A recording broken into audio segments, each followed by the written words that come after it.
Hello, and thanks for tuning in. My name is Tim Solis, and my topic concerns creativity and control in the performing arts. Should the leader of an orchestra or a dance ensemble or a theater troupe make the company autocratically follow his or her vision, or to pursue a more democratic approach and consider a variety of visions to their collaborative conclusion? Now, some art forms, such as photography and writing, are solo activities, and the question of whether to autocratically coerce a vision onto others or democratically include a diversity of opinions is not relevant when working alone. But solo creativity rarely happens in the performing arts, which are group activities involving a leader conducting musicians, choreographing dancers, or directing actors in the creative process. How much relative control and creativity should there be between conductor and musicians, choreographer and dancers, director and actors? What I am really asking is whether autocracy or democracy is the better approach to creativity in the performing arts. If we chart a range of possible relationships, at one extreme is the dictator demanding a compliant acceptance of tempi, movements, and characterizations from his obedient minions. At the other extreme, we might envision an anarchy of contributions from all, earning equal acceptance by all without critical conception or judgment. Somewhere in the middle is a sort of benign guidance evoking a spirit of collaborative cooperation from all in the realization of a shared creative endeavor. Where is that middle? Well, it depends. The middle changes with the circumstances of the particular production. Given a variety of factors, at some point there is a need for a tight, single-minded, autocratic hegemony over the production's creative decisions.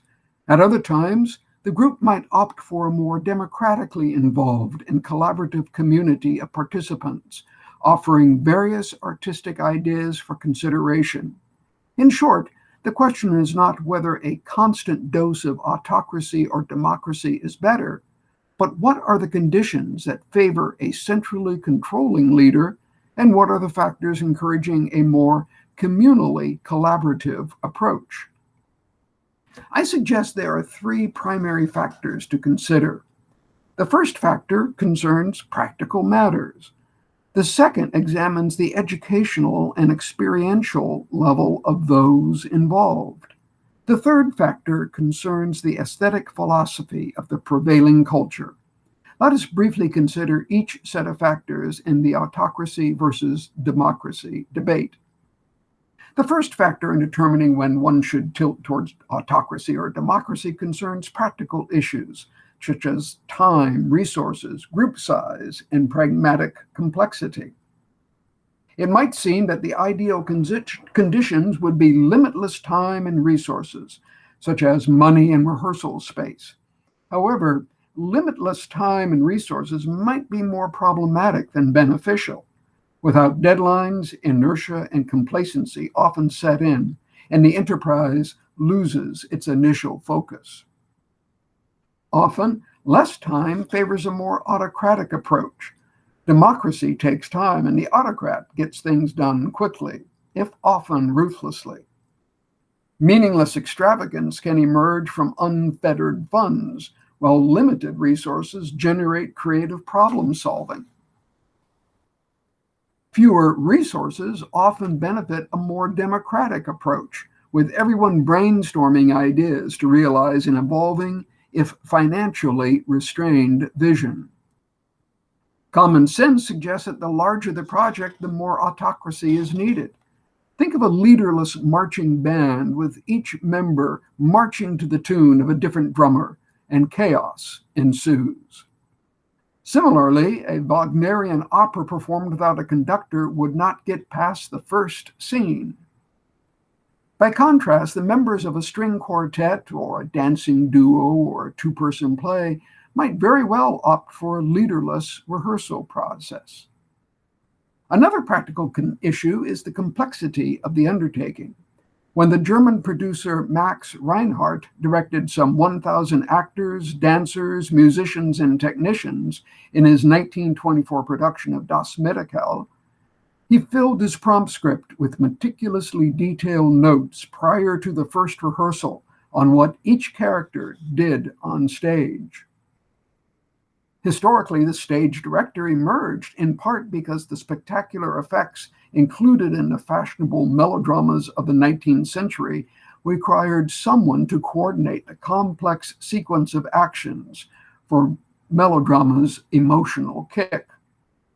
Of course, some large and complex productions involving theater, music, and dance have democratic origins. The innovative musical A Chorus Line famously began as a series of recorded interviews with dancers, recounting their trials and tribulations while trying to make it on Broadway. But someone took that material and shaped it into a narrative. Someone else wrote the music and lyrics, and a third individual, Michael Bennett, staged it to create an emotionally and artistically powerful show. Aside from the size and complexity of the project, another factor in choosing the necessary degree of autocratic or democratic control over creativity is the level of experience and education of the participants. The more experienced and educated the performing group, the greater the opportunity for a democratic sharing of ideas. By contrast, young and inexperienced actors, dancers, and musicians need a clear sense of direction from the leader if the project is to produce something more than passing interest. For example, actors with little experience or formal training would find it hard to intuit the way to stand while speaking the lines of Oscar Wilde's The Importance of Being Earnest without a director to teach them. Incidentally, the term director comes from the Greek word didaskalos, which literally means teacher. Indeed, the 5th century BCE tragedian Aeschylus appears to have had a major teaching responsibility when he produced the premieres of his plays. He rehearsed the trio of professional actors, guided the amateur chorus members, wrote the music, and choreographed the dancers. The same sort of individual control would be needed by a conductor or a choreographer of music, played by a young orchestra or danced by a youthful company. By contrast, the more artistically experienced and educated the musicians, dancers, and actors, the more independence they might request and receive from their conductor, choreographer, and director. When Shakespeare was writing his plays, for example, he and his company at the Globe produced them with no recorded indication of a director's presence at all. However, Shakespeare was writing for a troupe of actors he knew well and whom he knew could pick up directorial information in his script on how a character appears or says a line. For example, King Henry IV's comment to Blunt, "Thy looks are full of speed," tells the actor of Blunt that he appears excited. Gertrude's line to Hamlet, "Come, come, you answer with an idle tongue," tells the actor of Hamlet that his previous line must be said flippantly to make sense of Gertrude's idle tongue comment. Stanislavski also had a knowledgeable corps of actors at the Moscow Art Theater. He had trained them in his system, which places great emphasis on each actor's study of the role and communal involvement with the other characters. The Soviet director Meyerhold created biomechanics to teach his company of actors a consistent approach, highly physical, circus-like, and energetic to theatrical productions. Similarly, Bertolt Brecht formed his Berliner Ensemble Company following the Second World War with a company of actors, singers, and musicians that fully understood and practiced his concept of non-realistic approach to theater, called epic theater. Certainly, ballet dancers can draw upon a wealth of classical training to tell a plie from a pas de deux, though they might need a ballet master to coordinate the whole. The innovative choreographer Twyla Tharp formed her own company to teach them her particular style of modern dance. And the recently deceased Nancy Stark Smith, a student of Tharp's and a co-founder of Contact Improvisation, taught a dance form encouraging touch, gravity, and weight sharing, a technique that produces highly improvisatory and collaborative dancers. In music history, we know that early orchestras were often only semi-conducted by the concertmaster, who also doubled as the first violin. Today, most professional jazz bands need a conductor only for the initial downbeat, with the drummer regulating tempi thereafter. The point is that in general, the more experienced and better trained the performer in a particular approach to performance, the more independent is the performer and the more democratic the preparation process. The third factor affecting the need for autocracy or democracy in the performing arts is the aesthetic philosophy of the prevailing culture. By that I mean the preference among the participants for a modernist, top-down creative control as opposed to a postmodernist, flattened, hierarchical approach. The former top-down approach tends to favor a single, strong, autocratic leader producing a highly unified performance, guided by one's individual's vision, often following a traditional sense of critical values regarding the ideals of art. The opposing aesthetic tends to favor a collective, communal, democratic perspective. This flattened hierarchical approach often produces a pastiche or a random collage judged by its own standards in which no single vision dominates and no one renders a traditional evaluation. The square dance is a good metaphor for this top-down control. By its very nature, the square dance has a caller who spontaneously calls out a pattern of choreographic moves that the participants dutifully follow. A similar sense of top-down control obtains in the waltz, with its formalized set of patterned movements. Moreover, one of the defining characteristics of a culture is its unquestioning adherence to particular dance forms and movement patterns, as well as costumes associated with those traditions. Allegiance to cultural control is evident when we hear of museum productions of Shakespeare, often in reference to as he was done originally, by which is typically meant the opulent, highly edited versions produced in the 19th century. Often audiences crave such museum productions of operas and musicals produced year after year with fidelity in appearance and interpretation to its premier production many years earlier. In contrast to the autocratic square dance or museum productions of the classics, the flattened hierarchical approach produces freely individualized dance movements, such as the twist, hip-hop, and the various kinds of street dancing. Furthermore, rejection of past conventions is evident in a recent production of Oklahoma, the Rodgers and Hammerstein classic musical. The more traditional approach is to have Curly appear as a handsome, clean-shaven man with a trained tenor voice, wearing a dirt-free, well-tailored chaps, singing about a beautiful morning accompanied by the lush sounds of a full orchestra. In a recent, more radical version produced on Broadway, we have Curly as a scruffy cowboy with a twangy voice accompanied by a banjo as if he was still out on the range.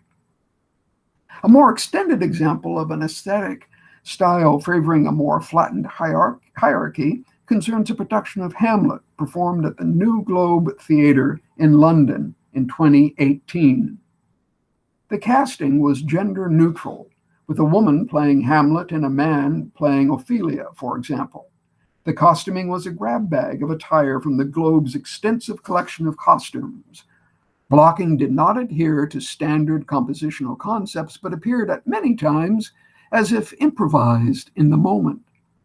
Before the first line was spoken, the production signaled its pastiche approach when a vaguely medieval-clad guard appeared on the stage and whipped out a plastic water bottle for a sip of water.